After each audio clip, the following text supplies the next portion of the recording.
Bonjour à tous.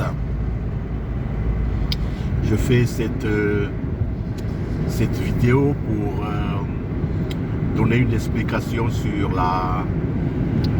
changement de profil et la promotion que je suis en train de proposer, une promotion d'une des solutions du secteur de l'audiovisuel.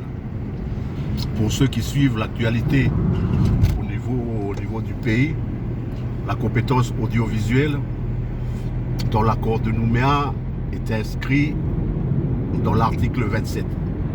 Dans l'article 27, il y a plein de sujets et parmi les sujets, il y a le secteur de l'audiovisuel. Donc, la proposition, ça ne vient pas de moi. Mais en même temps, je fais la promotion parce que j'apporte aussi un ajustement. Comment est-ce que le secteur de l'audiovisuel peut être? Le secteur de l'audiovisuel, c'est tout ce qui concerne la radio, la télé, les réseaux sociaux, la circulation de l'information ici dans notre pays. Et au moment où le ministre des Outre-mer, Manuel Valls, est en train d'inviter les uns et les autres à écrire dans le comité de rédaction pour écrire le prochain statut de notre pays, cette proposition-là qui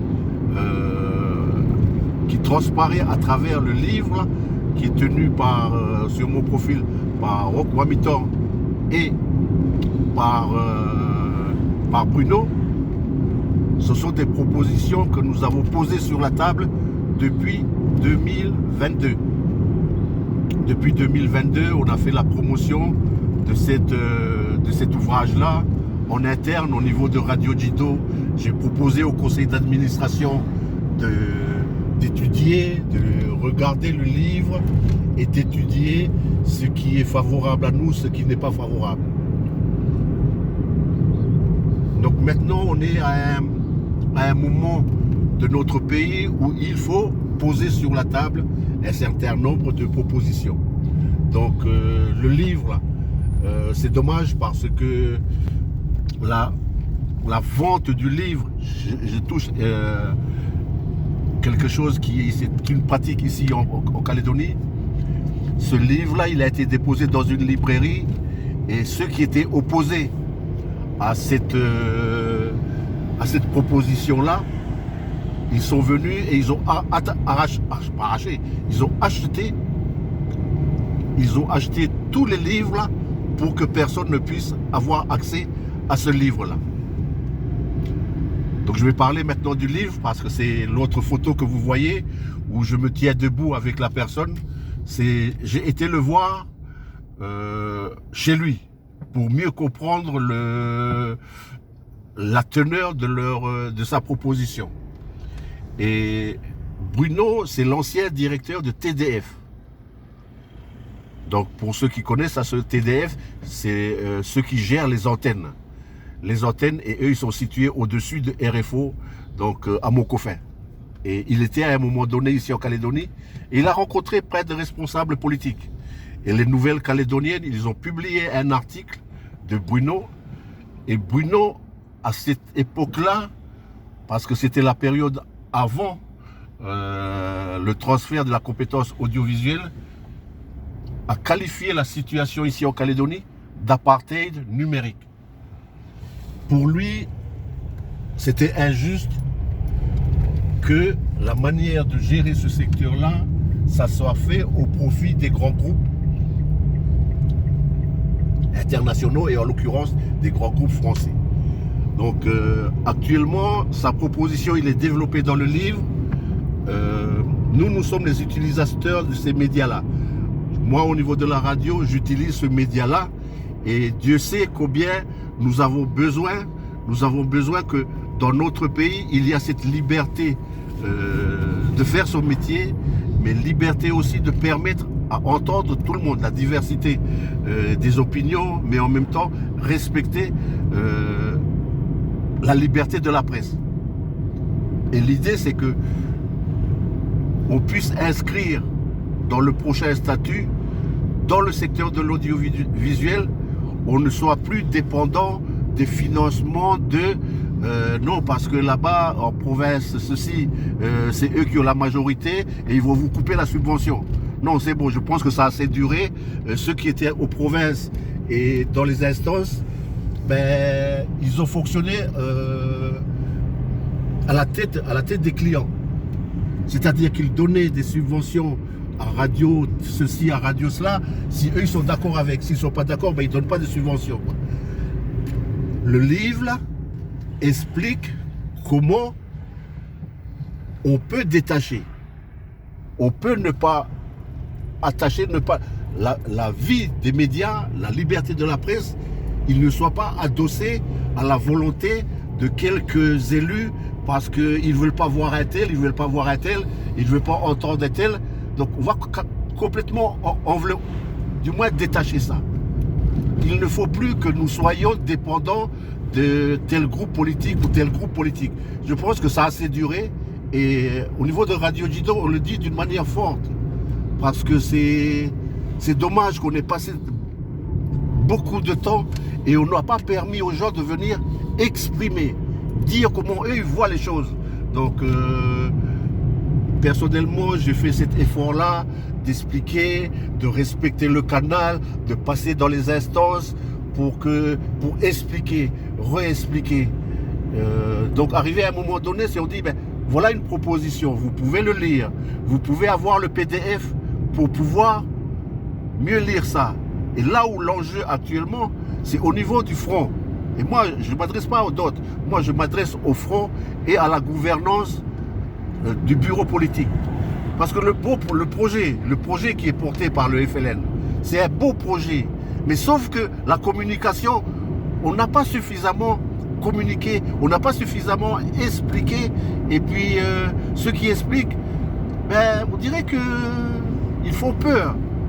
Au lieu de bien expliquer à tous ceux qui sont arrivés.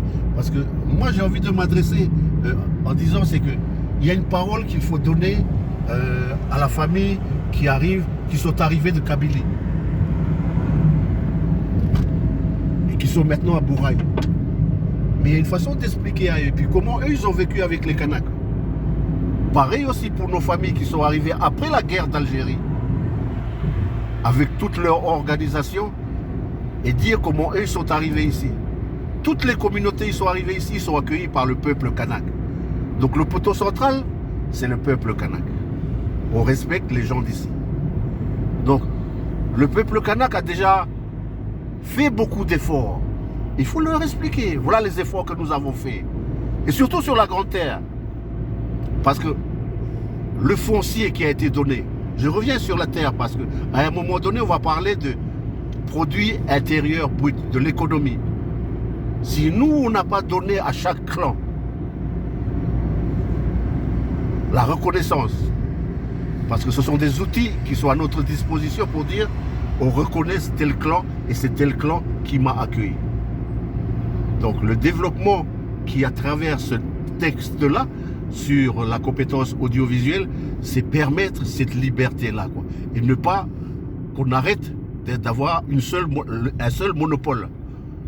Et puis après, je regrette que Calédonia et Radio Djido, parce que depuis des années aussi, on n'arrête pas de dire ce que le vieux Paul il a mis en place. Et la STR, Société de télévision et de radio, ben, on regrette que nos deux grands partis, parce qu'ils ont chacun leur façon de faire, voilà, on n'a pas réussi à faire travailler ensemble ces outils-là, quoi. Donc voilà, j'ai changé de profil pour dire que j'ai envie que le secteur de l'audiovisuel soit inscrit aussi dans les prochains statuts et que ça ne soit pas oublié, quoi. Et puis les monopoles qu'il y a eu jusque-là, donc c'est quelque chose où je vais demander à nos camarades qui sont qui sont chez RFO, et c'est la première. On va aborder demain dans nos réunions la question de l'indexation. Parce que dans le projet qui est proposé là, on va pointer du doigt l'une des causes de la cherté de la vie, c'est l'histoire de l'indexation. Donc on est en train de mettre sur la table ce que ça représente objectivement, hein, que représente le volume de la masse salariale avec indexation et sans indexation.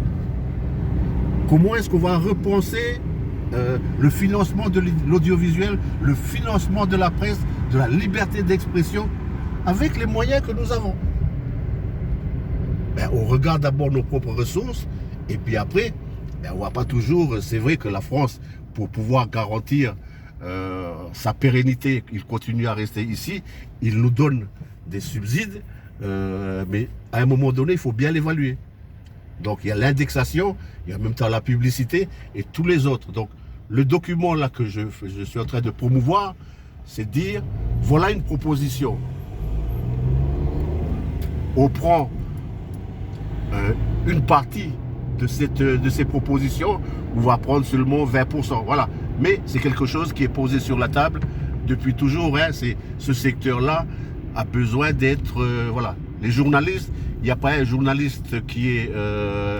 voilà quoi. Eux, ils sont bien payés à ce niveau de salaire et il y a d'autres qui sont réduits à peau de chagrin, quoi. C'est pas normal. Donc ces inégalités-là, ces injustices-là, donc je demande à tous les camarades là, qui vont cet après-midi, si vous entendez cette vidéo, allez-y, n'ayez pas peur d'ouvrir la bouche, parce qu'il s'agit d'ouvrir la bouche quand on est dans des espaces de discussion sur des thématiques qu'il faut poser. Donc à un moment donné, on a provoqué Bougival, je le dis d'une manière forte, parce qu'il s'agit maintenant, on est dans la deuxième étape, de rédiger. Donc il ne faut pas aller là-bas et puis faire comme si de rien n'était. Que non, c'est une opportunité là que nous avons. Le ministre des Outre-mer a décidé de venir nous écouter, de nous entendre. Ben de grâce, n'allez pas là-bas et puis écrire sur la table et puis vous n'avez pas ouvert votre bouche. La bouche, la parole est une puissance. Je dis ça pour ceux qui sont dans le domaine, qui ont accepté, dans la coutume. Si toi tu ne parles pas, ben comment on va faire? Donc il faut parler, il faut leur dire. Avec respect, humilité, pacifiquement, mais dire à lui. Jusqu'à maintenant, vous avez profité du monopole, mais maintenant il va falloir revoir. Est-ce qu'on peut regarder un groupe de travail sur le secteur de l'audiovisuel? Voilà pourquoi il y a la promotion de ce livre. Donc merci à Bruno, parce que on introduit, mais la compétence d'aller utiliser les antennes. Moi, je ne sais pas comment il faut fabriquer les antennes et puis les paraboles et puis pour les satellites. Moi, je ne sais pas faire ça. Mais par contre, je peux parler, je peux expliquer. Et je peux dire ce que nous voulons ici. Nous voulons qu'il y ait une certaine équité, l'audiovisuel équitable, qu'il y ait une certaine égalité, que des temps de parole soient donnés aux Martiniquais, soient donnés aux Guadeloupéens, soient donnés aux Guyanais, aux Malgaches, toutes les personnes, les communautés qui ont été accueillies.